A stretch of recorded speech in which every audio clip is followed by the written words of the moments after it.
अब बात करते हैं नीट पेपर लीक मामले में अब तक का सबसे बड़ा खुलासा हुआ है और यह खुलासा हुआ है जी मीडिया की पड़ताल में। दरअसल नीट पेपर लीक में बिहार के मंत्री का कनेक्शन सामने आया है। हालांकि मंत्री कौन है इसका खुलासा अभी नहीं हुआ है, लेकिन आरोपी अनुराग यादव से पूछताछ में कई अहम बातें सामने आए। ग्राफिक्स के जरिए सिलसिलेवार तरीके से समझते हैं। NHAI के पटना गेस्ट हाउस के रजिस्टर के मुताबिक 4 मई को दोपहर 12:40 पर NHAI के गेस्ट हाउस पर अनुराग यादव नाम का छात्र अपनी मां रीना कुमारी के साथ पहुंचता है। इन दोनों को यहां पर नीट पेपर लीक केस में गिरफ्तार किया गया और सिकंदर यादवेंदु ने बुलाया था। दोनों को NHAI के गेस्ट हाउस में ठहराया गया।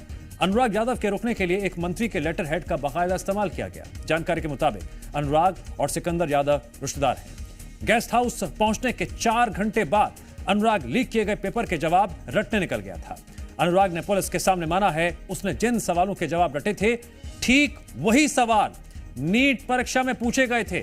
सिकंदर यादवेंदु की भूमिका यह है कि वो नीट पेपर लीक करने वाले बाप बेटा गैंग के सदस्य अमित आनंद और नीतीश कुमार का साथी है। सिकंदर यादव बिहार सरकार में जूनियर इंजीनियर रहा है और पटना के दानापुर में तैनात था। मंत्री कनेक्शन सामने आने के बाद जी मीडिया के कुछ सवाल हैं जिनका जिक्र होना बहुत जरूरी है। सवाल नंबर 1 यह है कि आरोपी की मदद करने वाला मंत्री है कौन। दूसरा सवाल यह है मंत्री ने आरोपी की कैसे मदद की। और तीसरा सवाल यह है क्या मंत्री से भी पूछताछ की जाएगी। चौथा सवाल क्या नीट गड़बड़ी में मंत्री का कोई रोल है तो किस तरीके से है। नीट परीक्षा में धांधली का मामला बढ़ता ही जा रहा है। जी मीडिया लगातार इस मामले में देश भर के छात्रों की आवाज उठा रहा है। एक बार फिर आपको ग्राफिक्स के जरिए बताते हैं आखिर नीट में स्कैम के क्या क्या आरोप हैं। पहला स्कैम, पहली बार नीट परीक्षा में 67 टॉपर्स यानी 67 छात्रों को 720 में से 720 नंबर मिले।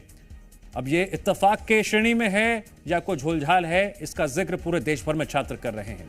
दूसरा स्कैम, पहली बार नीट परीक्षा में 1563 छात्रों को ग्रेस मार्क्स दिए गए।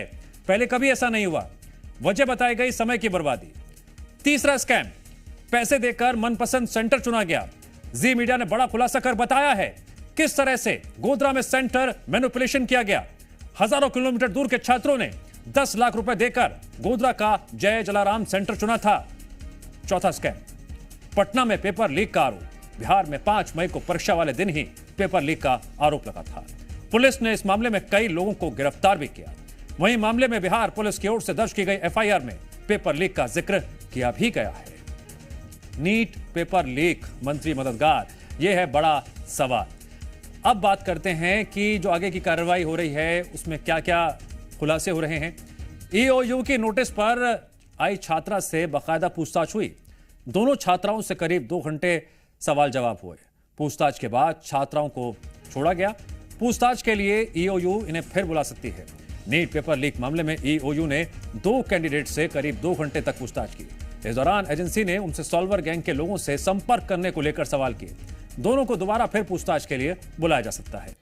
EOU ने इन दोनों कैंडिडेट्स के साथ कुल 9 लोगों को नोटिस जारी कर पूछताछ के लिए बुलाया था। पूछताछ के दौरान दोनों ने अपने बारे में पूरी जानकारी दी।